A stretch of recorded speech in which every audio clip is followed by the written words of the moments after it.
Bueno, buenas noches. Hoy es lunes 16 de marzo del 2026, pasadita a las 8. Esta es una de las charlas del ciclo de charlas eh, de la Federación de Andinistas Argentinos, charlas ciclo virtuales de montaña de la Federación de Andinistas Argentinos. Ya hace 3 años que venimos dando este tipo de ciclo, este tipo de charlas que buscan por objetivo hablar de diferentes aspectos que hacen a la actividad de montaña, sierras, montaña, actividad en la naturaleza. Mi nombre es Mauricio Bianchi, soy actualmente el presidente de la Federación de Andinistas Argentinos. Nuestra federación es una organización de montaña con representación en todo el país. Actualmente estamos integrados por 22 clubes. Esta semana se suma uno, van a ser 43, de 16 jurisdicciones, 16 provincias de la Argentina. Como siempre decimos, de Jujuy a Tierra del Fuego y de la cordillera al mar. Y tenemos como objetivo el fomento del montañismo, así integralmente, todas sus disciplinas distintas. Con que siempre mencionamos como montañas libres, porque es necesario poder acceder a las montañas para tener montañismo, montañas limpias, que consideramos que es indispensable un desarrollo armónico con el entorno en el que hacemos nuestra actividad, y montañas seguras, porque creemos que tiene que ser conscientes, preparados, tenemos que prepararnos para ir a la montaña. Yo diría que la charla de hoy tiene que ver más con esto último, porque si bien tiene que ver con lo ambiental, pero sobre todo en este caso con la prevención, digamos. Pero bueno, está Luis Emilio. Luis, presentate vos, Luis. Hola, ¿cómo están? Buenas noches. Soy el vicepresidente de la Federación de Andinistas Argentinos. Y bien, como dijo Mauricio, esta federación es federal. Parece una redundancia, pero por ahí no lo es. Y alcanza a muchos clubes de la Argentina. Así que esta charla también es abierta al público en general, no solamente es de la federación, y son importantes para todos los que transitamos en la montaña. Como ven, mi nombre es Luis Martín, pertenezco a la agrupación de montaña Calchaquí, que es de Catamarca. Así que no quiero robarles tanto tiempo en la presentación y escuchar lo más importante que es la exposición. Bien, agrego, gracias Luis, no sé si tenemos un par de integrantes de la comisión de viaje, pero después cuando se sume alguno lo presentamos. De la comisión de directiva de la federación, que somos de todas las regiones. Yo soy presidente en representación del Club Andino San Luis, pero esta charla también está vinculada a mi otro club fundacional, que es el Club de Montaña Andinautas. Y bueno, va a hablar Eduardo Istueta. ¿Quién es Eduardo Istueta? Fue instructor por 5 años en la Escuela Argentina de Supervivencia, ex capacitador de la Asociación Argentina de Ecoturismo y Turismo Aventura. Hoy en día y desde hace 15 años instructor y miembro del Cuerpo Argentino de Rescate, SAR Argentina. Especialista en búsqueda y rescate en ambientes agrestes. Y ya van a ver de qué es especialista hoy, además, que nos va a contar. Un par de cositas de la dinámica de la charla. Lo primero que les vamos a pedir ahora es que en el chat dejen de dónde son, así nosotros vamos teniendo un registro de dónde son. Simplemente digan su nombre y de dónde son, así después tenemos un panorama. La charla la va a desarrollar Eduardo, va a hacer su presentación. Todo lo que les vaya surgiendo como preguntas, como dudas, le escriben en el chat. Cuando termine Eduardo vamos a ir leyendo todas esas preguntas, esas dudas, y una vez respondido todo eso, digamos, liberamos al intercambio abierto directamente. Así que le pedimos obviamente que mantengan cerrados sus micrófonos y sin más, todo tuyo, Eduardo. Muchas gracias a todos por estar participando de estas propuestas. Bueno, no sé si me están viendo. Sí, te vemos. Se ve y se Bueno, escucha. se ve y se escucha, bueno, maravilla. Perfecto, les comento, no, yo no soy biólogo, no soy médico, no soy veterinario, simplemente soy un tipo que me gusta las actividades en la naturaleza y por naturaleza soy un tipo bastante bichero. Todo empezó una travesía que estaba haciendo, bueno, desde en Córdoba justamente, desde Villa Alpina hasta el Champaquí, en solitario, y una yagará chica, se puso al lado mío, empezamos a caminar prácticamente los dos juntos, unos 20 centímetros uno del otro, sin mosquearse, no se molestó por mi presencia, me llamó la atención, creo que un perro se hubiese puesto más nervioso. Y bueno, eso me llamó bastante la atención. Después, en otro momento, bajando Sierra de la Ventana, en la provincia de Buenos Aires, veníamos todos bajando en fila india y por el medio, cortando la fila, se atravesó una Llagra de la Cruz con dueña de casa. Todo el mundo la empezó a seguir, a sacarle fotos, hasta que el guía dijo, bueno, se está poniendo nerviosa, sigamos rumbo. Eh, ninguna de las bichas que yo he visto varias serpientes a lo largo de todo el tiempo que tengo recorriendo el país. Jamás he visto alguna manifestación de agresividad por parte de las serpientes. Después, bueno, esto me llevó a profundizar más el tema, tomé cursos en Landlis, tres cursos en el Instituto Malbrán, un curso en Facultad de Medicina, todo eso como para profundizar más y saber un poquito más sobre estas criaturas, ¿no? ¿De dónde viene? ¿Qué pasa cuando uno habla de serpientes? Ya la gente un poco se empieza a parar los pelos, los que todavía tienen. Eh, Nosotros provenimos, toda la civilización occidental, que provenimos de una educación judío-cristiana, ya tenemos, diríamos, genéticamente un miedo a la serpiente. No fue por culpa de la serpiente que no estamos viviendo en el paraíso. Pero si vamos a otras civilizaciones más orientales, China, Japón, es un animal muy venerado, muy respetado de la serpiente. Ni hablar de los pueblos originarios americanos, pienso en la serpiente emplumada de los mayas, todo eso, ¿no? Pero yo creo que ya es hora de andar cambiando un poquito la vista la visión acerca de estos animales que fueron muy perseguidos y realmente son animales bastante interesantes. Bueno, vamos a ver si puedo compartir un poquito la pantalla. No sé si en estos momentos podemos ver. Sí, ahí se empezó a ver, se ve el logo de la federación. Bien. Entonces, bueno, les aclaro, mi profesión es la de diseñador gráfico, así que todo dibujito y todo eso trato de que sea lo más didáctico posible. Bueno, hablemos de ofidismo. Ofidismo, qué palabra. Se denomina ofidismo al síndrome producido por el envenenamiento accidental, originado por la mordedura de una serpiente venenosa cuyas manifestaciones clínicas específicas dependen de la serpiente agresora. No es lo mismo la mordedura de una yarará que la mordedura de una coral o la mordedura de una cascabel. ¿Y por qué marcado occidental? Porque en más del 90% de los casos la mordedura no es accidental, sino que es producida por una actitud de la persona.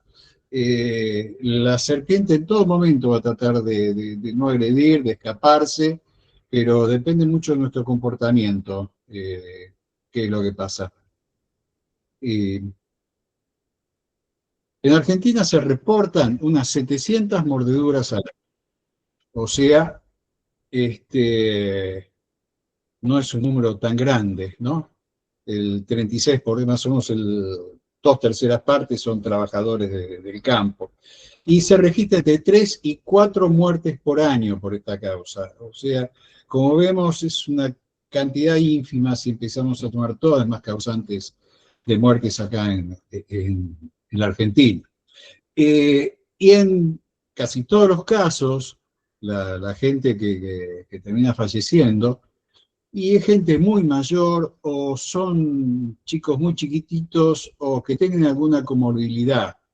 El veneno que tienen las serpientes aquí en Argentina no es un veneno tan peligroso, tan terrible.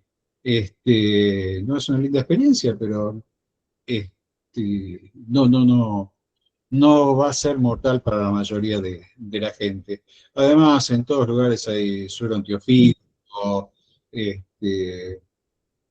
y el tema está bastante bien controlado, por suerte. Y tenemos más de 6 horas desde una mordidora hasta recibir un suero antiofídico para que el tema no pase a mayores. Primero, vamos a ver cómo sabemos nosotros si una serpiente es peligrosa. Nos encontramos con una serpiente. ¿La estás dejando en paz? Sí, la estoy dejando tranquila, no la molesto, entonces no es peligrosa. No, no la estoy dejando en paz, la estoy corriendo. ¿Se puede escapar? Sí, se puede escapar. No es peligrosa. No, no puedo escapar, la tengo encerrada. ¿Estás intentando dañarla, matarla, manipularla o molestarla en alguna forma? No, no, entonces no es peligrosa. Sí, la quiero matar, entonces la serpiente es peligrosa. Entonces, son las acciones que pusieron en peligro a la persona y no la persona, y no la serpiente. No sé, un perrito, se empiezo a molestarlo, lo pateo, que en un momento se va a defender y nos va a morder. Esto pasa lo mismo. La serpiente, cada animal que hay en la naturaleza tiene su papel, tiene su función. La ecología le ubicó un lugar. El único animal que todavía no entiendo muy bien para qué sirve es el mosquito, pero bueno, es el único animal que hay.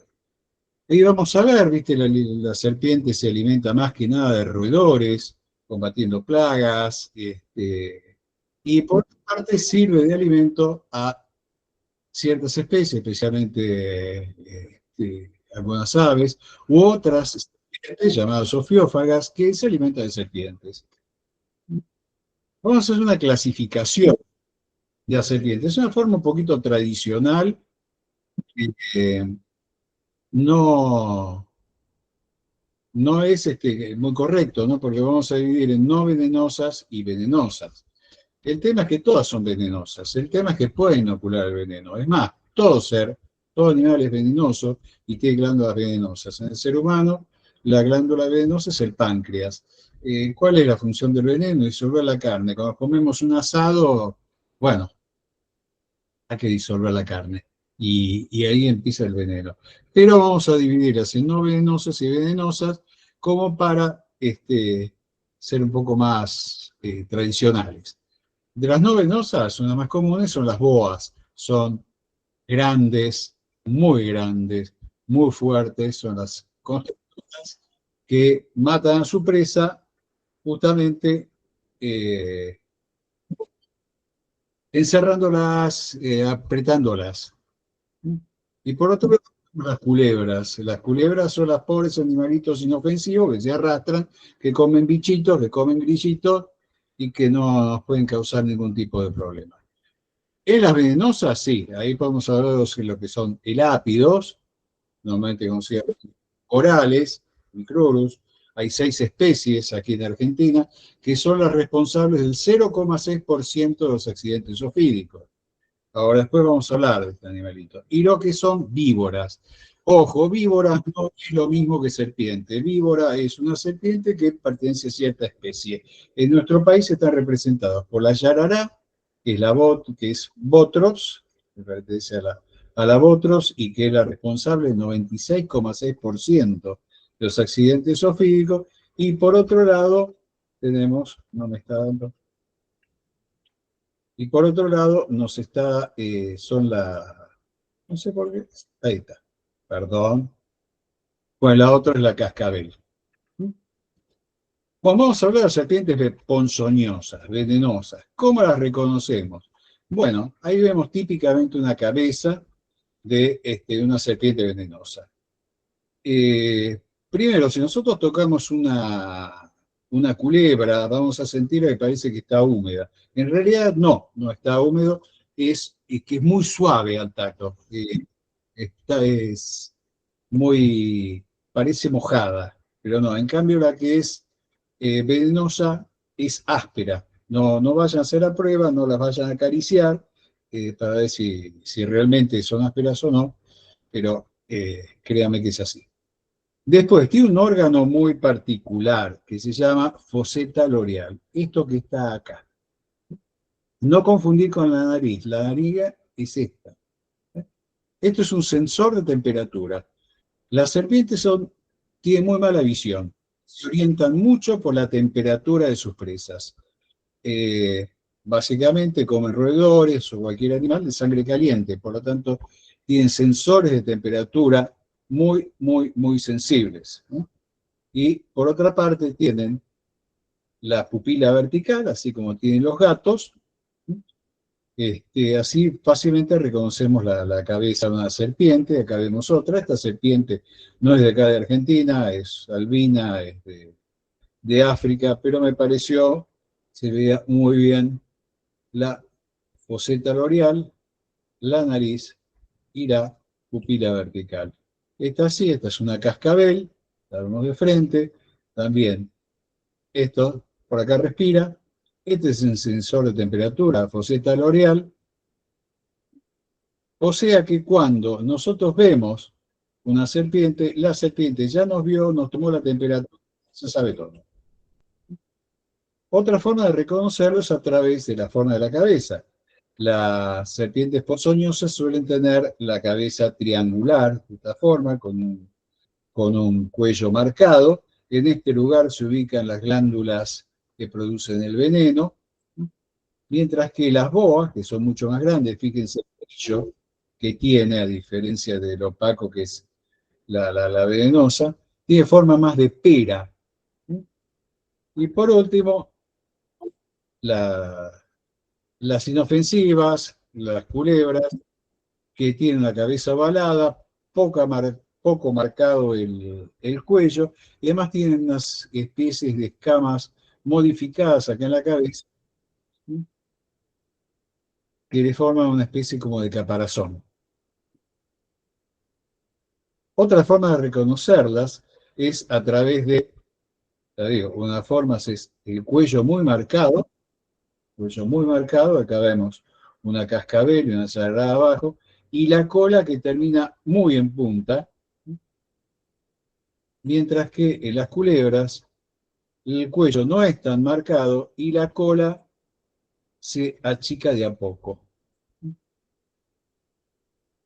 Vamos a hablar de la más popular acá en la Argentina, es la Yagara. La Yagara vamos a reconocer básicamente en todo el país tres, que sería la Yagara grande o víbora de la cruz, la Yagara ñata y la Yagara chica. La Yagara de la cruz puede tener entre 1 metro y medio de largo, vive en todos lados, zonas especialmente húmedas, son típicas de la provincia de Buenos Aires, y están activas, como todas las serpientes, están activas cuando hace calor, verano, primavera. Ya en invierno es muy difícil encontrarlas, ya prácticamente no las vamos a encontrar. ¿Cómo reconocemos una de estas?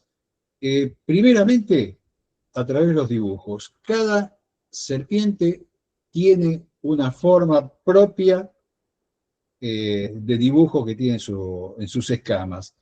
La Yagara grande tiene una forma de especie de tubo de teléfono, tenemos que explicar a los más jóvenes que era un tubo de teléfono, pero bueno, o una especie de herradura aplastada, siempre en colores marrones, siempre marronadas.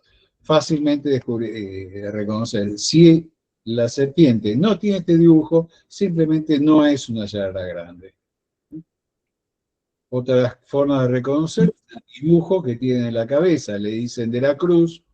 En realidad es una forma más tipo ancla.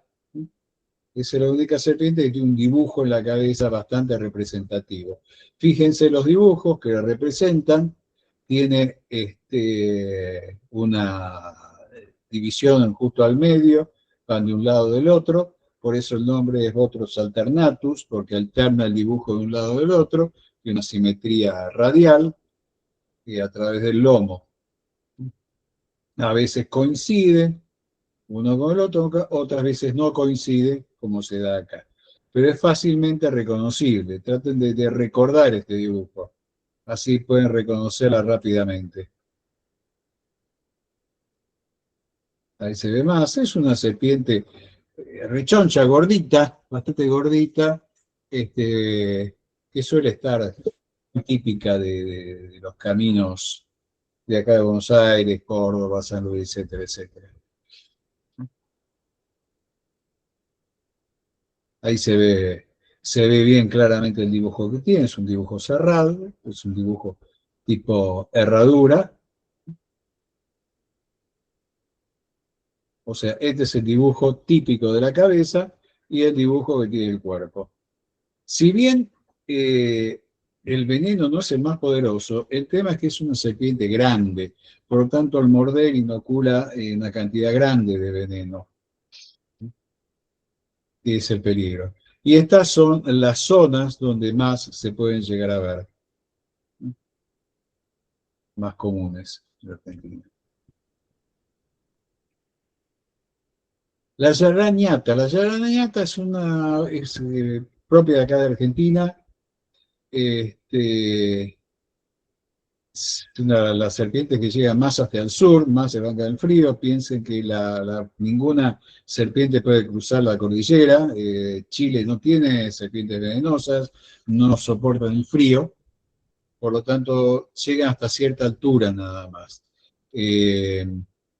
La yararañata tiene una especie de nariz, una prominencia en su cara que era un aspecto bastante típico. Esta mancha que está detrás del ojo es típica de todas las yararás. Pero el dibujo es distinto, son rectángulos. Fíjense, está todo formado por rectángulos. Vemos la nariz respingada, típica que la representa. Y vemos también el dibujo que tiene, que son rectángulos, ya no son herraduras. Y aquí vemos una cosa muy particular, ¿dónde están los colmillos que insectan? El colmillo de la yarará es muy grande, está adelante y no le permitiría cerrar la boca, entonces se pliegan hacia adentro y parece el tren de aterrizaje de un avión, o sea, lo sacan en el momento que lo necesitan. Y otro tema bastante particular es su lengua, la lengua viperina, doble que permanentemente está sacudiendo, saca y sacude. Lo que pasa es que, como dijimos, tiene muy mala vista y la suplanta con un buen sentido del olfato. Y la lengua es el sentido del olfato. Todo aquel órgano que nos da una ubicación, como los ojos, los oídos, son siempre dobles. Bueno, por eso es viperina, porque también puedes saber de dónde está viniendo el olor. ¿Qué es lo que hace? Lo sacude en el aire, las partículas odoríferas se pegan en la lengua y luego lleva la lengua hasta arriba del paladar, donde hay un órgano llamado órgano de Jacobson que analiza ese olor. Si nosotros vemos una serpiente, vamos a ver permanentemente sacudiendo la lengua. Pero también yo traigo un perro a un lugar medio desconocido y se le va a pasar olfateando, ¿no? Utilizan el olfato como sentido principal. La cabeza tiene la típica dibujo ese y los rectángulos que conforman el cuerpo. Y estas son las zonas más o menos donde podemos llegar a encontrar yararañata. Ya digo, es la serpiente que llega más al sur y más hacia el oeste que hay. Y por último, la yarará chica. La yarará chica, si bien no es un animal que digamos agresivo, ninguno de las serpientes que hay en Argentina es agresiva. No estamos hablando de serpientes de África que son territoriales, que persiguen a su presa, como la mamba negra. Estas son bastante tranquilas, pero tampoco se las banca mucho que las acariciemos, y las toquemos, que las pateemos o algo de eso. Entonces, bueno, puede reaccionar un poquito más eh, agresivo, pero de ninguna forma es un animal agresivo. Aquí tenemos otro tipo de dibujo, también se llama serpiente del yunque, por el dibujo este típico que tiene así, que son paralelogramos que a veces se enfrentan, se juntan de un lado a otro y da la sensación de ser un yunque. Ahí lo vemos.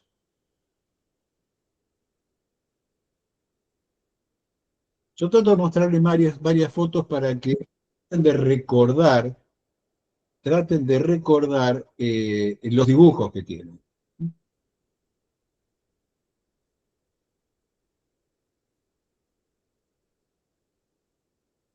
Ahí se ve bien claramente los paralelogramos que tiene. Y obviamente todas las llagas tienen una simetría radial sobre el lomo, o sea, el dibujo va de un lado hacia el otro. Y esta es la zona donde más se puede llegar a ver la llaga chica.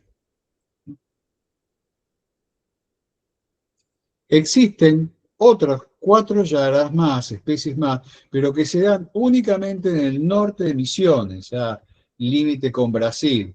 La cotiara, la yagrasa, la yaracuzú y la caizaca, pero es muy raro de ver, y ya digo, es muy, muy en el límite con Brasil. Brasil sí tiene una gran variedad de. Dicen que se empezó a ver ya más en el norte, en zona de Jujuy, la llagrada boliviana. La llagrada boliviana es muy parecida a la llagrada de la Cruz. Fíjense, un cuerpo bastante grande, bastante rechoncho, pero los tonos son más oscuros, más negruzca, ¿no?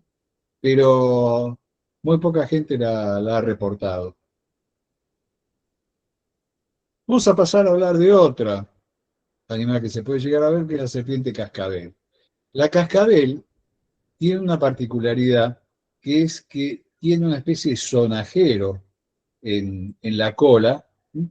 Conformada por escamas eh, endurecidas, que al sacudir produce un ruido. O sea, cuando se pone nervioso, vibra, hace temblar la cola y hace ese sonido típico que nos llama la atención. Les comento, la yarará también tiene la misma costumbre. Cuando se pone nerviosa empieza a sacudir la cola. Si nosotros vemos, podemos acercarnos una yarará, sacarle foto, mientras no la toquemos, no la agregamos, no hay ningún problema. Pero cuando vemos que empieza a sacudir la cola es que se está poniendo nerviosa, y ahí lo mejor es dejarla que se vaya o nos vamos nosotros. Que está más para. Ya está, era alguien que había activado el micrófono. Ya está. Bueno, el nombre científico es Crotalus durisus terrificus, ya con ese nombre solo ya mete miedo. Además tiene una especie de cejas, ¿eh? Que le dan una mirada muy especie de penetrante. Fíjense también que tiene la pupila vertical, ¿no? Por eso dice en el campo que te hipnotiza. No, no te hipnotiza.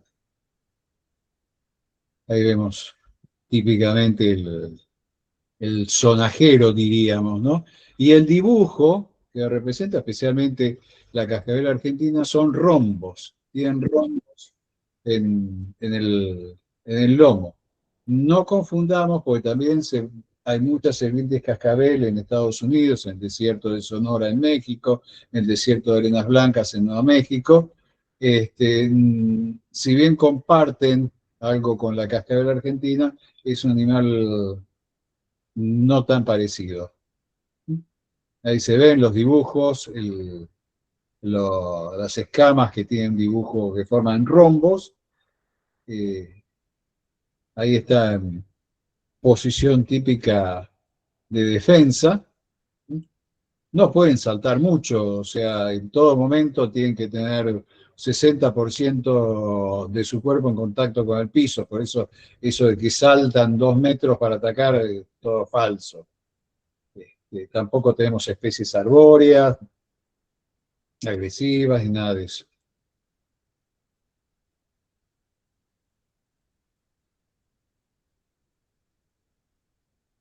Y ahí la vemos en su función principal, que es eliminar roedores, que son los que producen mayor cantidad de daños que lo que puede producir una serpiente, ¿no? Antivirus, leptospirosis, los ratones, las ratas producen más muertes al año que los 3, 4 muertes que puede producir las serpientes. Entonces la función es bastante importante. Ahí lo vemos. Y acá también se ve bien claramente el colmillo sacado, pero como el colmillo es su principal elemento de alimentación y todo, está recubierto por una piel que lo protege. En el momento de la mordida, esta piel se corre, obviamente, y el colmillo es hueco, tiene forma de aguja hipodérmica, y eso es lo que inocula el veneno. Y esta es la zona de influencia donde puede llegar a verse una cascabel. Yo hasta ahora nunca tuve suerte de ver una cascabel, esa es la única falta ver. A ver, no sé si puedo. Unas grabaciones. Hasta ahora en los mapas, San Luis no zafa de ninguna. Sí, San Luis está en todas. Bueno, vamos a ver ahora cómo hago para callar a esta bicha. Nosotros no estamos escuchando nada. ¿No estás escuchando nada? Creo que no. ¿Alguien escucha? No.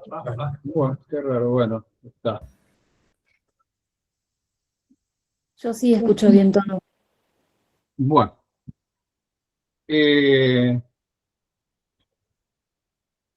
Por otra parte, vemos la coral. La coral no es una víbora, es otra cosa. Por eso no tiene ninguna de las cosas de las representaciones que vimos hasta ahora. Fíjense que no tiene cuello marcado. No, el cuello no está marcado. No tiene una cola corta. Y tiene placas en la cabeza como si fuese una culebra. Sin embargo, es una serpiente, es una coral.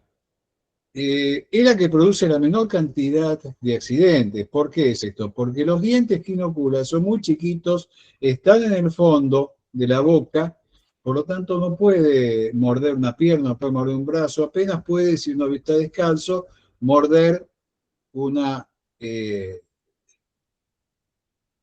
un dedo gordo de un pie, un dedo de pie, etcétera, etcétera. No es tan peligrosa. Además, es muy difícil de ver. Yo he tenido una experiencia en el camping, en Cruz del Eje, en Córdoba, montón de gente corriendo, pescando, chicos descalzos corriendo, y me crucé con una de estas especies, una coral que se ve que vivía ahí, enorme, o sea que tenía sus buenos años, jamás se las había visto.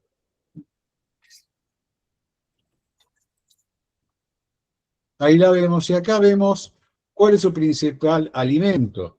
El principal alimento es, perdón, aparece una cosa rara, su principal alimento son otras víboras, especialmente le gusta mucho comerse las yaras. Es un control que tiene la naturaleza. Es una especie ofiófaga y se alimenta de serpientes. Pero tenemos la coral y la falsa coral. Muchas veces ciertas especies de animales se disfrazan de animales más poderosos para que los respeten. Se da el caso de la coral y la falsa coral. La coral, primero, los dibujos estos que tiene dan toda la vuelta alrededor del cuerpo. y son parejos, son iguales. Mientras que la falsa coral no llegan a la panza y el tamaño es variable. Y otra cosa más es que contamos la cantidad de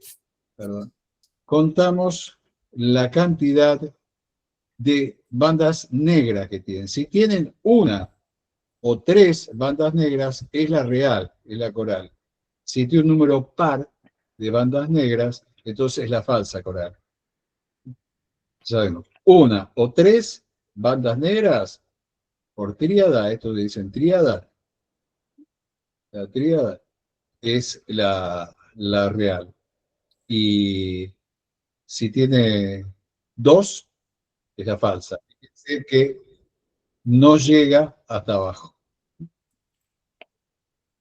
Y esta es la zona de influencia. Obviamente San Luis totalmente cubierta. Las boas. Las boas, esta es la típica lampalagua, la típica boa argentina. La boa no es venenosa, sí es constructora, asfixia a su presa, y es obviamente un animal bastante poderoso. Generalmente la gente de San Luis mucho no se va a preocupar porque necesita más agua, pero esta lampalagua está en todos lados, es la boa típica argentina. Ahí se ve el típico dibujo. Y acá vemos que había cazado a un zorro,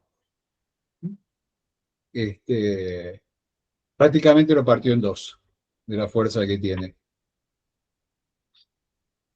Acá hay otra presa, entonces en el norte, de acá de Argentina, bueno, un jaguarundí, Yo es una lo especie de di. gato muy grande. Les aclaro, el tipo que sacó la foto, la lamparaguas se asustó y se fue. Por lo tanto, el gatito siguió vivo. Esta es la anaconda verde, es la más grande que se puede llegar a encontrar en Argentina. No es la más grande del mundo, la más grande del mundo es la anaconda amarilla que hay en Brasil, pero de todas maneras es bastante grandota y bastante fuerte.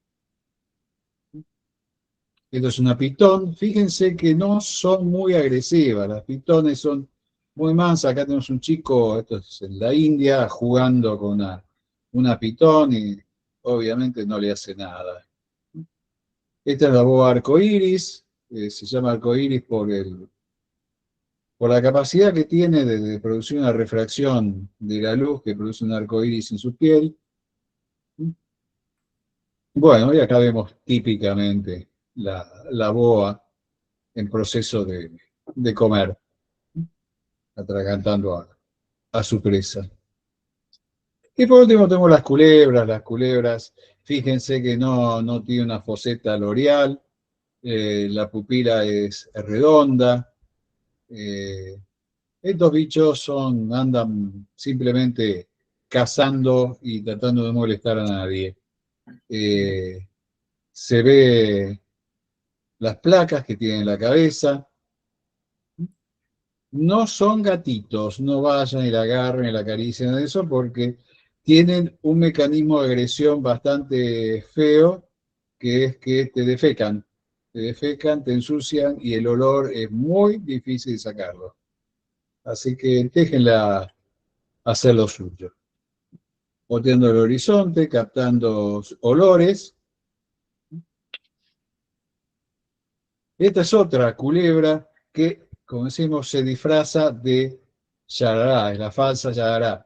Es una gran nadadora, yo practico mucho kayak y travesía, y las veo cruzando el Paraná, son 600 metros de ancho que tiene el Paraná, y las veo cruzar con toda tranquilidad, aplastan el cuerpo, se hacen bien finitas y cruzan nadando todo el Paraná. Una culebra rayada, también muy típica de la estepa pampeana. Y este es un caso muy particular, esta es la musurana. La musurana es totalmente negra cuando es juvenil, de joven es roja y después se va poniendo negra. Podemos ver que acá está en proceso, todavía tiene algo rojo. Es una serpiente sumamente mansa y es una gran depredadora de serpientes venenosas. Es su comida favorita. En Brasil, las tribus, los indios las cazan y las llevan a vivir a sus tiendas y las tienen viviendo bajo la cama por si le aparece alguna especie agresiva. La musurana se encarga de echarla. Y es más, cuando se va de un lado al otro, agarra, se la enrosca en el cuello y se la llevan. Ahí vemos comiendo otras serpientes. Hay una pelea entre una yarará y una musurana. La musurana no le afecta el veneno, no le pasa nada con el veneno. Ahora bien, vamos a hablar un poquito de los efectos de las mordeduras. Si ustedes piensan que tiene un mal día, piensen en esta persona, ¿no? La yarará tiene un veneno proteolítico, anticoagulante, produce lesiones locales y necrosis, es decir, destruye los tejidos de los alrededores de donde produjo la mordida. La cascabel tiene un veneno también hemolítico y neurotóxico. La cascabel tiene un efecto bastante interesante. Puede tener un efecto muy parecido el veneno al de la yarará o muy parecido al de la coral, o sea, un neurotóxico. Los médicos todavía no saben en qué casos, por qué se dan esta dualidad. Y por último, la coral es un neurotóxico que produce una parálisis general. Vamos a hablar de cada uno de ellos. El veneno botrópico. El veneno botrópico es el de Botrops, o sea, el de la yarará. Que, bueno, destruye tejidos, básicamente. Produce en la zona de la mordida, produce una inflamación, edema, necrosis de tejido, formación de fliptemas, o sea, unas ampollas con sangre, destruye los vasos sanguíneos, produce hemorragia, elimina la posibilidad que tienen de coagular la sangre, y bueno, distintos puntos del sistema y produce efectos hemorrágicos. En un caso se dio aquí en Buenos Aires, en la costanera, un pescador, se le enganchó con hierbas, típicas que van flotando en el Río de la Plata, lo trajo y cuando fue a desenganchar el anzuelo, había una yarará que lo mordió. Enseguida los compañeros lo trasladaron enfrente, que está Aeroparque, ahí hay una sala de primeros auxilios, le dijeron que bueno, ahí no podían hacer nada porque no tenían suero antiofílico, pidieron una ambulancia y la trasladaron a un hospital especializado, pero antes, como el veneno botrópico puede producir efectos colaterales, especialmente, le aplicaron un decadrón previamente para evitar cualquier problema. Y lo llevaron al Muñiz. Cuando llegó tenía, en el lugar donde habían inyectado en la nagra, tenía justamente una hemorragia porque no cerró. ¿Qué es lo que pasa? ¿Qué es lo que se siente? Primero, en mordedura, en la yarará se siente un fuerte dolor local. Produce hemorragias, necrosis, mueren los tejidos. Generalmente, en muchos casos, después de eso, pueden llegar a necesitar una cirugía reconstructiva, porque destruye todos esos tejidos y quedan cicatrices bastante feas, produce incoagulabilidad de la sangre, hipotensión justamente por esas hemorragias, unas ampollas sanguinolientas, y puede producir hemorragias tan severas que puede llegar hasta la muerte. Pero la muerte no se va a dar propiamente por la mordedura, sino que en la mayoría de los casos se da por problemas renales. ¿Por qué? Porque al destruir todo el tejido, destruir los músculos, se produce, los músculos pasan a estar casi líquidos, se produce una hemoglobina, una mioglobina, y los riñones no lo pueden filtrar. Produce el taponamiento y bueno, problemas renales serios. Estamos hablando de casos muy extremos. ¿Sabe lo que es eso? Eso es la orina de una persona que ha sido mordida por una llaga. Fíjense el color.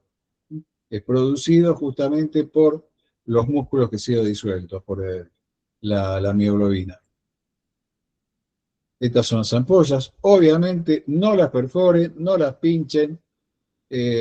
Piensen que no tiene coagulación y bueno, puede producir una hemorragia.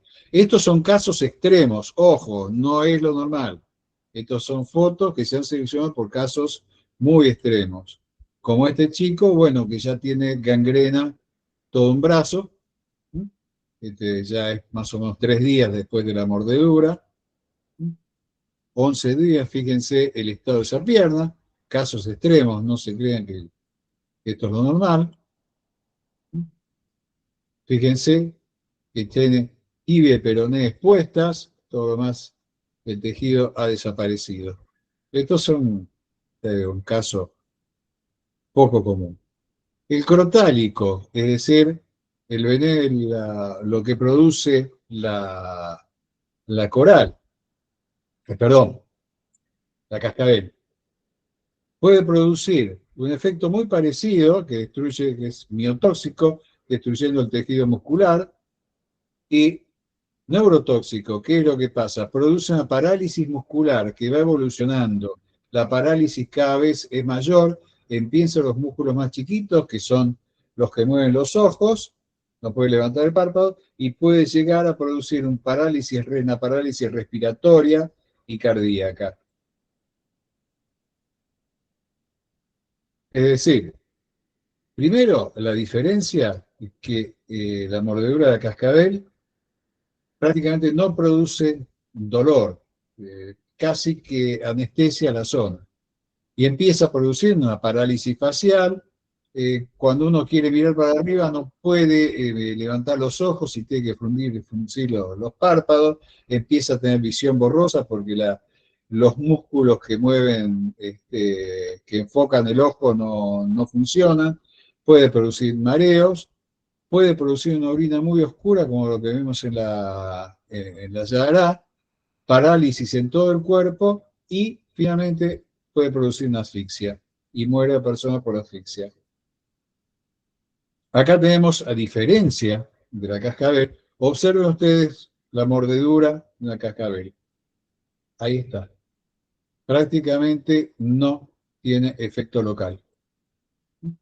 Y acá lo vemos, la típica cara de un envenenamiento por mordedura de cascabel, muy difícil por ahí de levantar los ojos.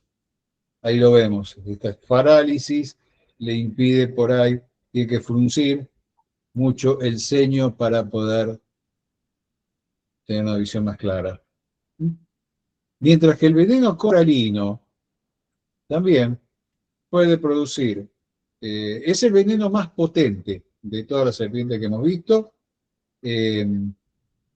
pero como es muy difícil que inocule y es muy poca la cantidad, no es tampoco tan mortal. De todos los casos, todos los envenenamientos que se dan en Argentina, es el 0,6% de los casos. Produce también parálisis muscular y puede evolucionar hasta producir un paro respiratorio. En este caso, no hay, esta foto la tomé yo en Córdoba.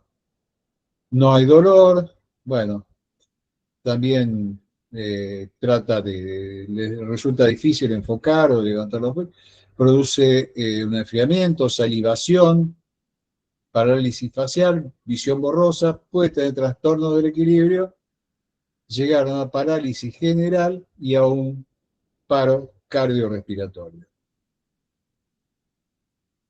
¿Qué tenemos que hacer en el caso de una mordedura? Primero, tratar de ver cómo era la víctima, preguntarle a la víctima cómo era la víctima, no tratar de buscarla, por favor, eso de tratar de capturar a la víctima, a la serpiente, jamás lo hagan. La serpiente ya está nerviosa y una segunda mordedura puede ser peor que la primera.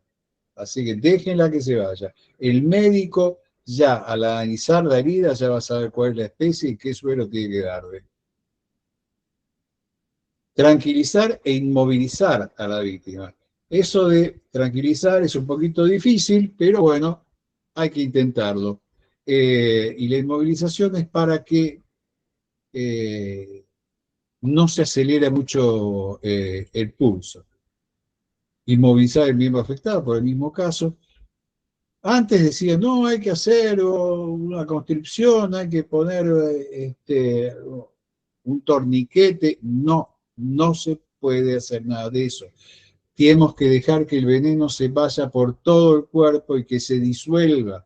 El gran problema es la concentración. Cuanto más se mezcle con la sangre, menos va a ser la efectividad. Es muy peligroso por ahí un chico porque la víbora inocula la misma cantidad de veneno a una persona grande que a un chico, pero la cantidad de sangre es menor, por lo tanto es mucho más peligroso. Pero no hagan brazaletes, todo aquello que pare un poco la circulación lo sacamos, si tenemos un jean ajustado, lo sacamos, la pieza del lugar se puede llegar a hinchar mucho y cortar la circulación. Higienizar la herida, tal vez para evitar alguna infección. En realidad esto no debería ser porque nosotros no somos médicos y no podemos recetar o administrar un medicamento, pero si hay dolor, por ahí, si no mira a nadie, le podemos dar alguna analgésico suave. Hidratar mucho a la víctima. Tiene que tomar mucha agua. Para de esa forma mantener más o menos limpios los riñones. Orinar mucho, que orine la mayor cantidad posible. No administrar alcohol. Y obviamente lo antes posible trasladar al afectado a un centro hospitalario. Eso es lo básico. ¿Y qué es lo que nunca se debe hacer cuando hay una mordedura? Primero, tratar de capturar a la especie agresora, que se vaya, no la necesita. Cortar las marcas, como se decía antes, piensen que no tiene coagulación. Si producimos más herida, vamos a tener más riesgo de hemorragias. Succión oral. No vamos, el veneno ya está en la sangre, por más que chupemos, no vamos a sacar nada, tal vez un poquito que queda en nuestra boca, y si en nuestra boca nosotros tenemos alguna lesión, es como si nos hubiese mordido en la boca. No se realiza succión oral.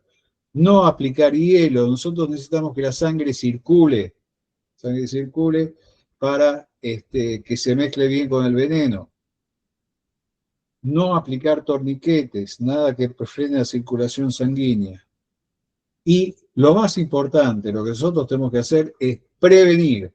Piensen que tampoco se da entre 3 y 4 muertes por año en todo el país. Es muy poco.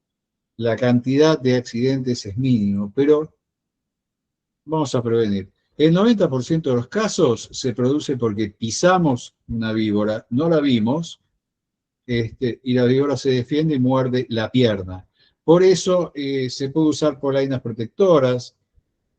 Muchas veces, a veces se puede utilizar cartón, un cartón más o menos grueso, y ponerlo debajo del pantalón que protege la parte inferior de las piernas.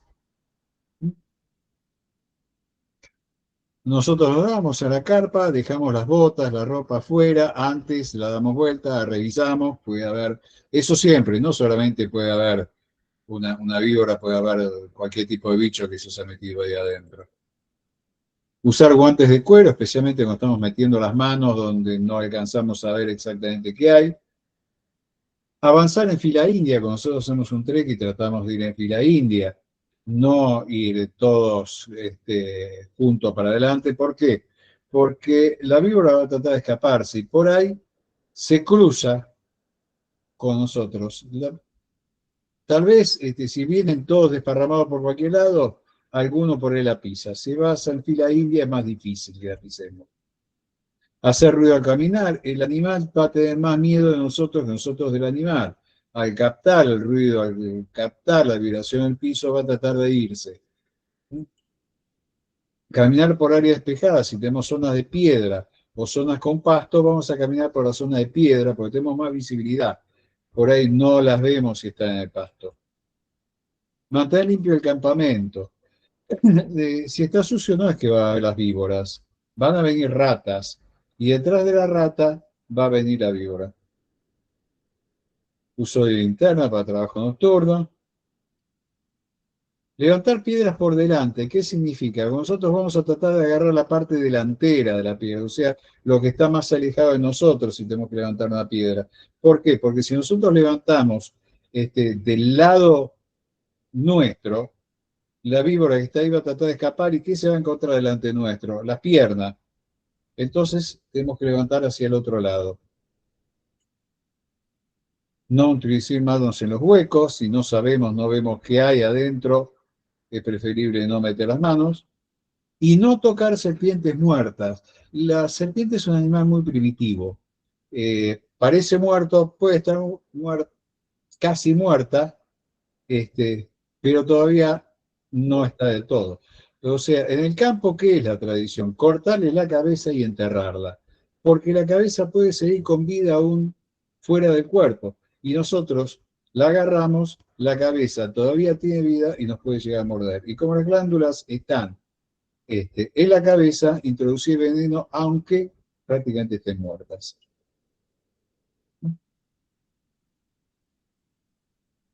Y esto es, bueno, terminamos con un poquito de humor. Una escuelita de serpientes. Y bueno, el cruel destino de la ratita. Bueno, las dudas ahora las vamos tratando y gracias por su presencia. Calculo que debe haber muchas dudas. Ahora vamos a ir leyendo. Espectacular, Eduardo. Sumamente didáctico.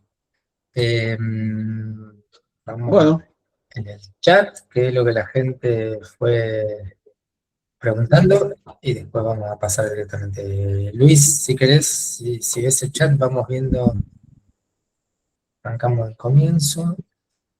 La primera parte son los saludos. A ver, Malal, Esquel, San Luis. Bueno, mientras vas leyendo, le hago la consulta mía. Dale. La consulta mía y la puse en el chat. Quería saber cuánto tiempo tenemos según la mordedura de una víbora, la especie correspondiente, tiempo desde la mordedura hasta que llegamos, hasta que le suministran el suero antiofídico. normalmente se habla de 6 horas. O sea, entre 6 y 8 horas. O sea, bastante tiempo.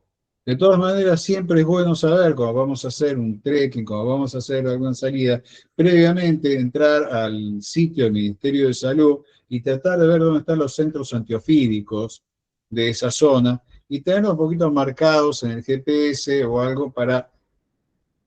No va a pasar nada, no creo que sea un accidente, pero si lo hay, saber cómo llegar rápido al lugar.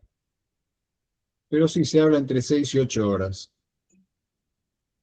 Ojo que muchas veces, piensen que la víbora utiliza el veneno para cazar y después de cazar una presa, tarda casi una semana en volver a recuperar el veneno. Nosotros no somos alimento, no nos va a comer, no servimos como alimento. Entonces va a tratar de no morder, no gastar veneno en nosotros. Entonces, muchas veces la mordedura, aunque sea una serpiente venenosa, es una mordedura seca, es decir, no inocula veneno. Bien, mientras El licenciado argentero Cristian dice que debes conocer a Edu Maggio, que hicieron la certificación SUA, por lo esto cuando te presentamos. Te hago la siguiente pregunta. Dijiste algo que la verdad que por lo menos yo no lo sabía, que es que en Chile no hay serpientes. Eso No hay serpientes está bien, venenosas. algo le tenía que beneficiar. Tienen volcanes, terremotos, tsunamis, todo, bueno, pero no tengan serpientes. Pero la pregunta es, ¿en qué lugares de Argentina no hay serpientes venenosas? Más que nada al sur. No son muy amigas del frío. O sea, en Ushuaia no vas a ver una serpiente venenosa. Y ya te digo, las Pero que en la estepa más... sí, ¿Cuál? en la estepa sí, en la estepa En la patagónica. estepa, bueno, ahí te podés llegar a encontrar con la ñata, que es la que llega más al sur. No te vas a encontrar con una yarara grande o una coral o una cascabel. Bien. Y en la altura, por supuesto. Y obviamente, si hay frío. Ya te digo, depende mucho del veneno. El veneno depende mucho de cuál es la fuente de alimentación. Ya te digo, realmente, si vemos comiendo un sapo, no es una serpiente venenosa. Venenosa, ahí es una sapera, una falsa yara. ¿Por qué? Porque capta a su presa a través de la temperatura. Y como el sapo tiene la misma temperatura que el ambiente, no alcanza a verlo. Entonces, muchas veces vemos una yara comiéndose un sapo. No es una yara, es una falsa yara. Bien. Bueno, acá viene preguntas. ¿Cuánto miden las culebras? Pregunta. Y la culebra, y generalmente son animales chicos, no llegan al metro, sé, 50, 60 centímetros, no son animales grandes. Los más grandes son las boas, esas sí son enormes, y de las especies venenosas es la yarará grande que puede llegar a 1,5 metros. Bien. Matilde Ochoa dice, si la coral no es víbora, ¿qué es? ¿Culebra? Siguiente, es el ápido. Víbora, víbora es una especie de las serpientes que en nuestro país está representada por la cascabel y la yarará. Por eso uno lo utiliza a veces como sinónimo, víbora con serpiente, pero no. La víbora es una especie de serpientes. En realidad, la coral es un lápido, que es una especie de serpiente, ¿no? Bien.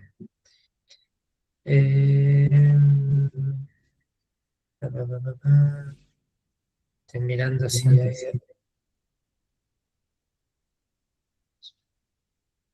La falsa yarará no me quedó claro cómo reconocerla, dice ahí. ¿La qué?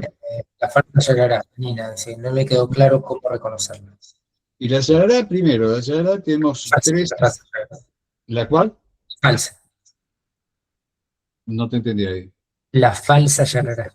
La falsa yarará porque no tiene ninguno de los dibujos tradicionales. No tiene forma de tubo, no tiene rectángulos y no tiene forma de yunque. Además, no tiene tan marcado el cuello. Yo una vez venía cruzando, remando por el Paraná, vino una falsa coral, obviamente una falsa cascabel, perdón, una falsa yarará. Vio el kayak, vio algo que flotaba, digo, bueno, me subo. Y empezó a tratar de subirse, pero yo enseguida tratando de sacar la cámara, digo, esta es la foto de mi vida, pero después se arrepintió, se dio cuenta que no era lo que buscaba y siguió nadando. Nada a muchísima velocidad, son muy acuáticas. Bien. Gabriela Corsi dice, ¿qué especies se encuentran en Tandil? Todas. Tandil cierra la ventana, tiene las tres.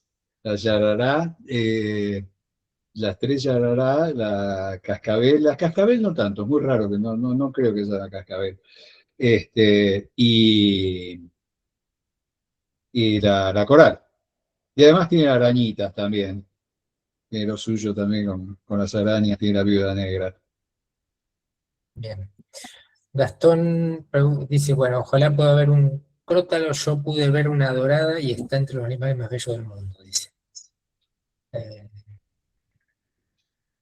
a ver, María Luisa Berardi dice, muchas gracias, me sumé porque me crucé con una coral en Capilla del Monte, en un balneario, la torre, y no sabía si era falsa o no, resultó ser verdadera y también vi una yagará en la reserva de Cava, en el camino donde suele haber mucha gente.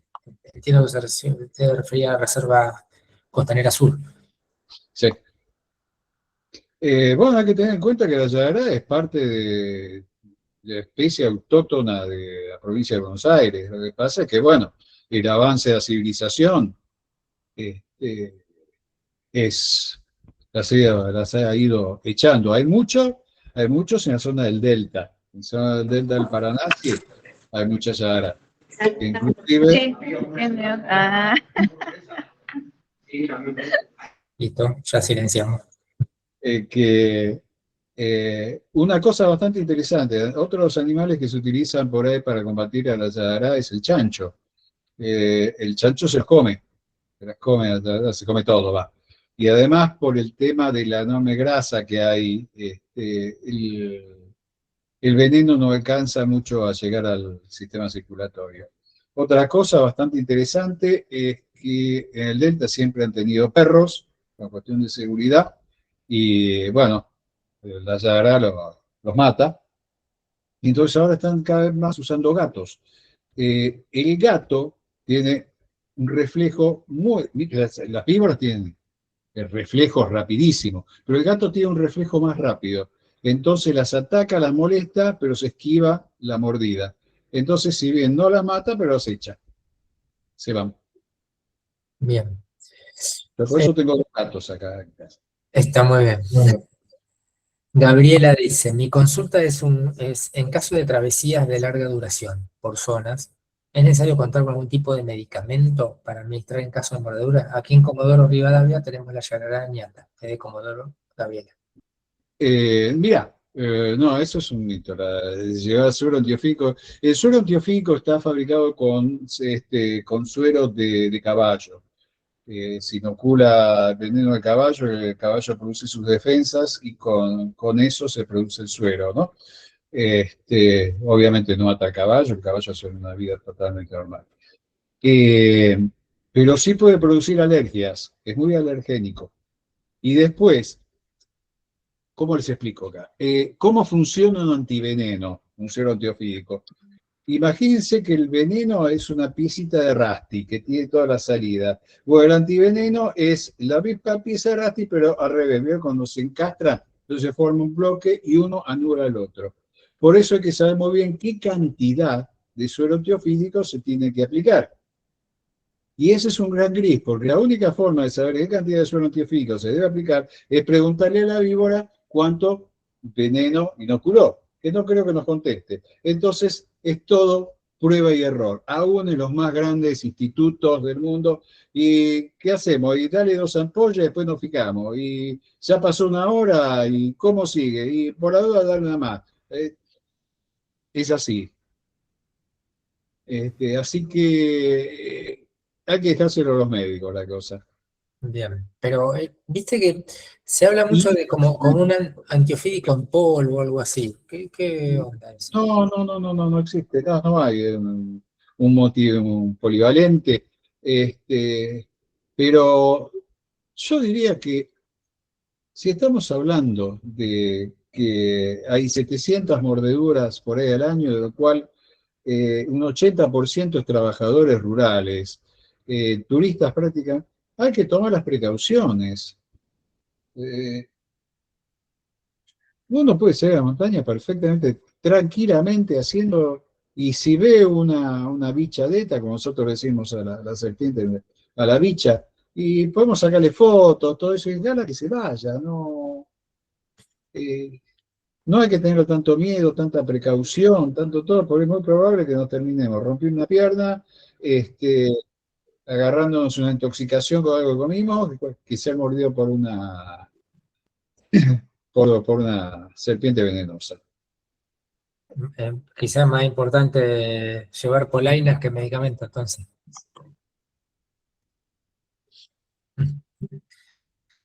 Eh, Florencia Ruscuni dice, supuestamente, por ejemplo, en Bariloche o en la cordillera en general puede haber culebra cordillerana.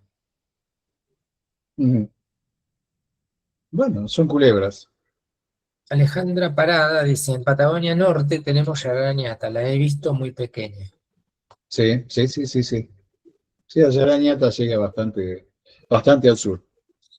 No Luciano, alcanza sí. a cruzar la Tierra del Fuego, pero se acerca. Luciano Andrade dice, ¿qué pasa cuando te muerde alguna que no sea venenosa? Que no es venenosa. Mire, veo que por el tipo de dentición que tiene es muy difícil que los muerda. ¿Mm? Puede morder un dedo por ahí como elemento de defensa extrema. No es el mecanismo de defensa. Pero en el peor de los casos se podría llegar a tener alguna reacción alérgica. Por ahí habría que tomar algo contra la alergia y nada más, pero no, si no genera veneno, si no tiene capacidad, no es que no genera veneno, no tiene capacidad de transmitir el veneno, inyectar el veneno, ¿no? O sea, el veneno, una vez que la presa está dentro de la boca, está tragándola, ahí le inyecta el veneno, como para empezar a disolver la carne y poder empezar a un proceso previo a la digestión. Ajá, sería como cuando te muerde cualquier bicho, digamos. Entonces, Sí, hay bichos que son peores. sí. María Luisa Velarde dice, la boa curiyú, la vi en Formosa, no la Curiyú. mencionaste, creo. Sí, sí, es la anaconda verde, la curiyú. Es la más Eh, grande en Argentina, sí. que no tiene muy buen carácter. Ujú. Karin Binder, que es de la zona de Hornillo, detrás de la sierra. ¿Qué pasa si estoy en la sierra? Nos vemos aquí, la semana que viene voy a andar por allá. Bueno, y estoy a 5 horas de bajar, ¿me conviene quedarme arriba o bajo rápido?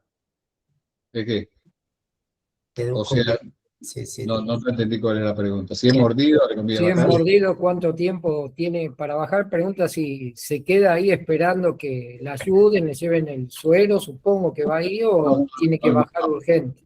no, tiene que bajar. Tiene que bajar. Bien, siempre.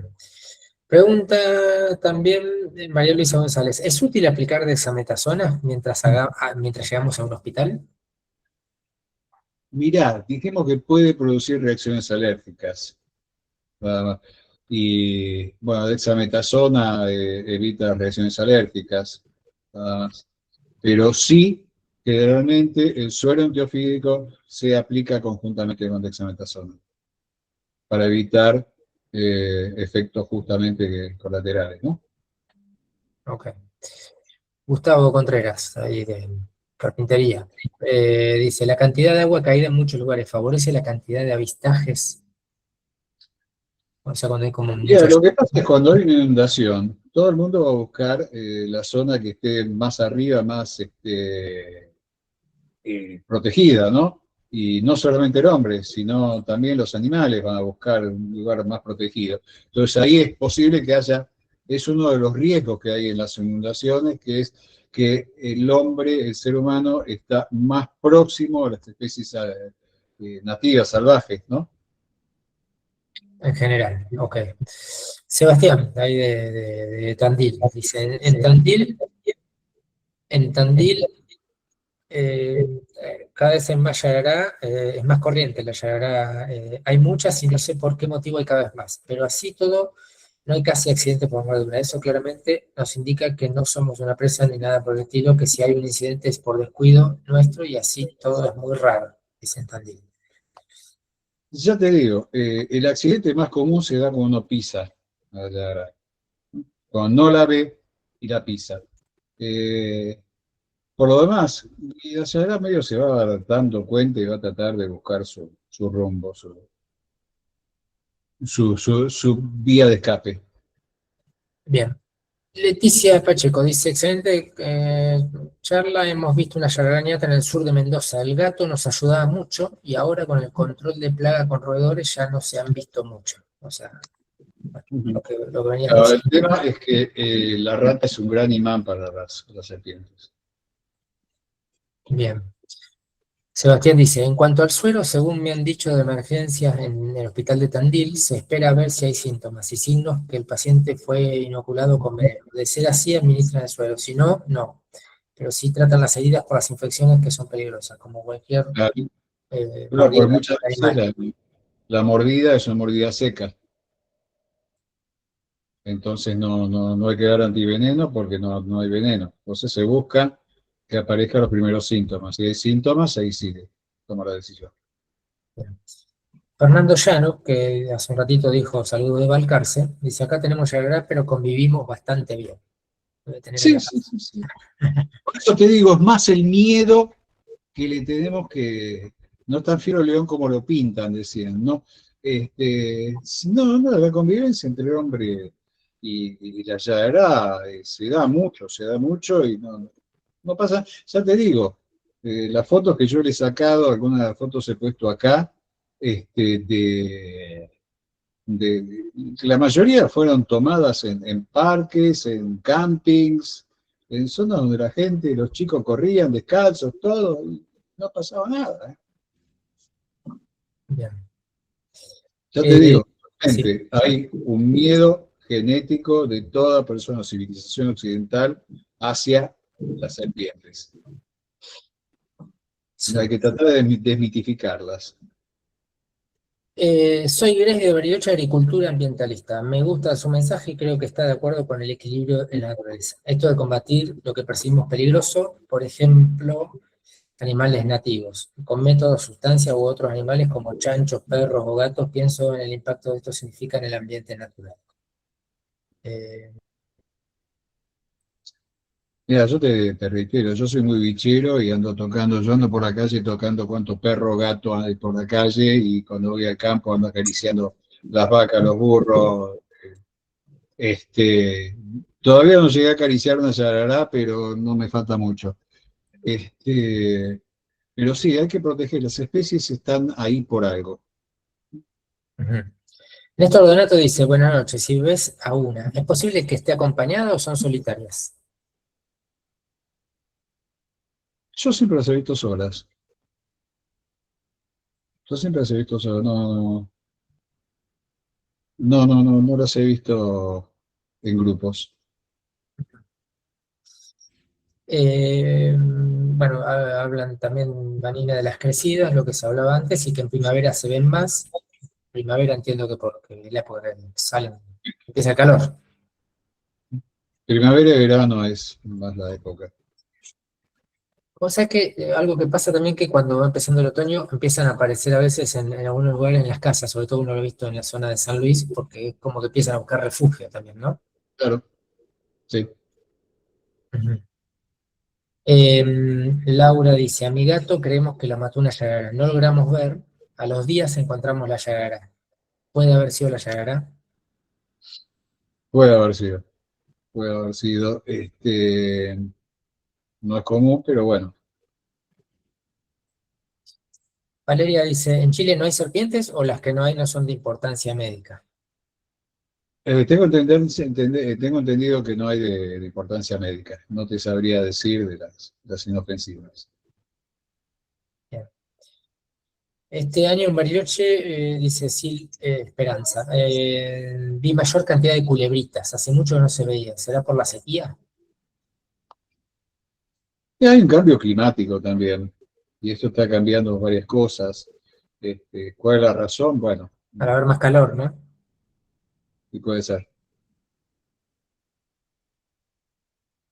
Bueno, hasta ahí llegaron las preguntas que están en el chat. Mm. Así que tenemos a alguien que levantó la mano, vamos a arrancar con los que quieran preguntar. Mirá, justo hoy en el grupo de nosotros del club, los chicos contaban que ayer vieron una coral y hoy mandó una foto, viendo ahora lo que vos pasaste, que era ayer la coral en los Molles, y hoy era en carpintería, creo, una llagará grande, por lo visto una llagará grande por la foto, después te la voy a pasar así nos confirmamos. Sí. Vale. Bien. Yo me crucé una llagará en diciembre, que te mandé la foto ahí en pleno Potrerillo, ahí nomás en el Cerro Cocodrilo. Casi la piso, la pasé por arriba. Es la primera vez que me crucé una de frente así. Ahí Eduardo fue el que me confirmó de qué se trataba, una llagará, que estaba muy pancha en el sendero. Y toman sol, lo que pasa es que también muchas veces se ponen muy activas a la noche, están más activas a la noche, y muchas veces se la ve, o sea, la pisan los autos porque están sobre la ruta, porque buscan un poco el calor, ¿viste? Como el cemento de la ruta está calentito, por ahí se ponen a descansar ahí a tomar calor. Totalmente. Los activos en verano y de noche, al anochecer y al amanecer también.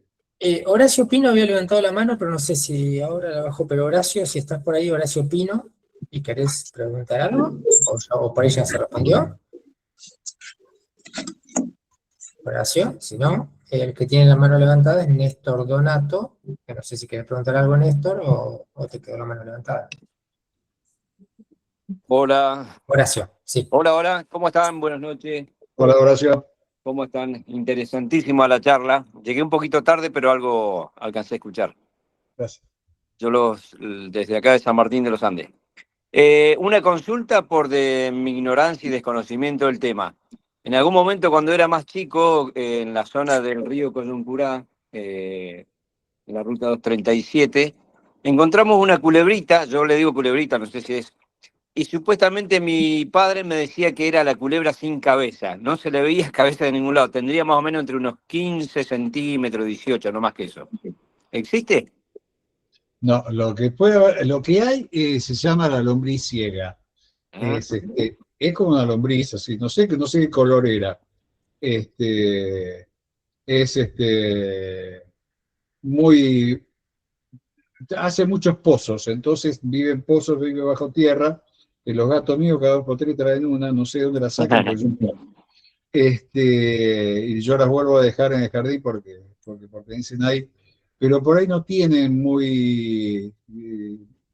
no tienen cara, o sea, no claro. tienen, por eso se llama violeta ciega. Bien. Pero sí son chiquititas, pueden tener no más de 15 centímetros. Sí, sí, exactamente. La otra, les comento algo sobre la coral. La coral tiene muy parecida la cola y la cabeza. Y la coral sabe que una pelea contra la persona pierde.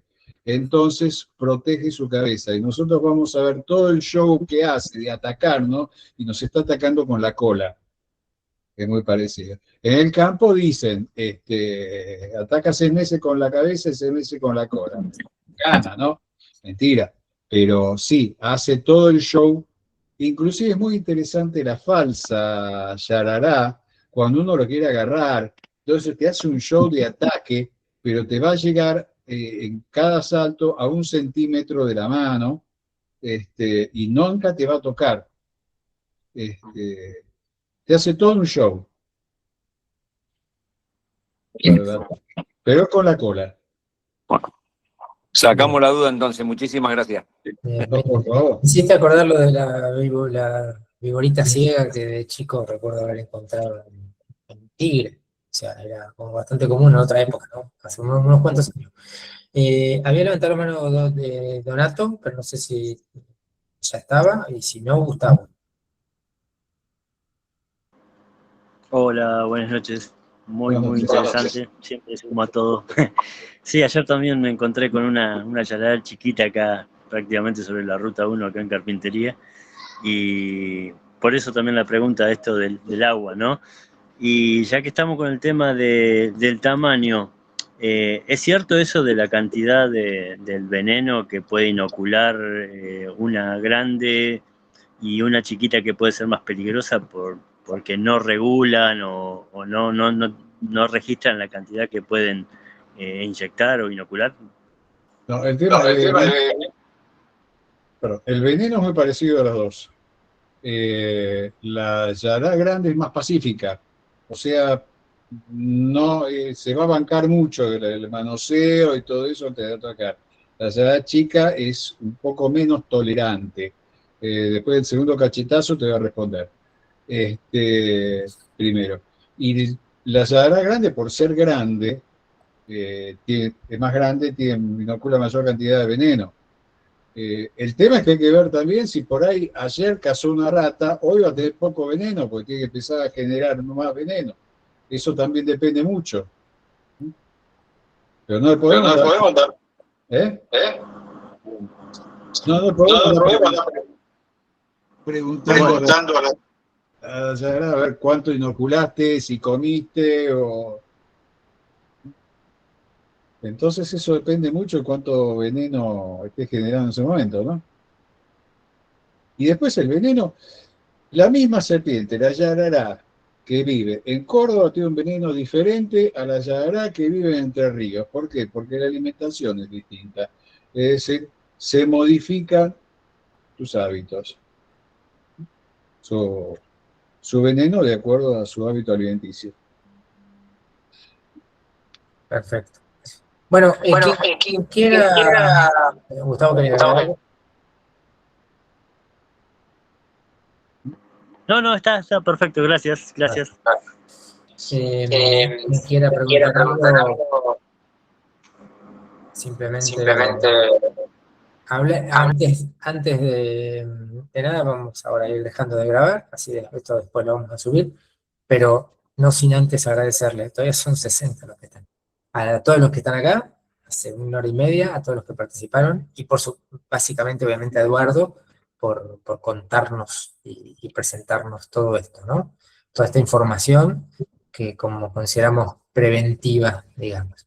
Yo dejo de grabar nada más, esto después lo vamos a estar subiendo y lo vamos a compartir en los grupos, pero agradeciendo en nombre de la Federación de Analistas Argentinos, de Andinautas,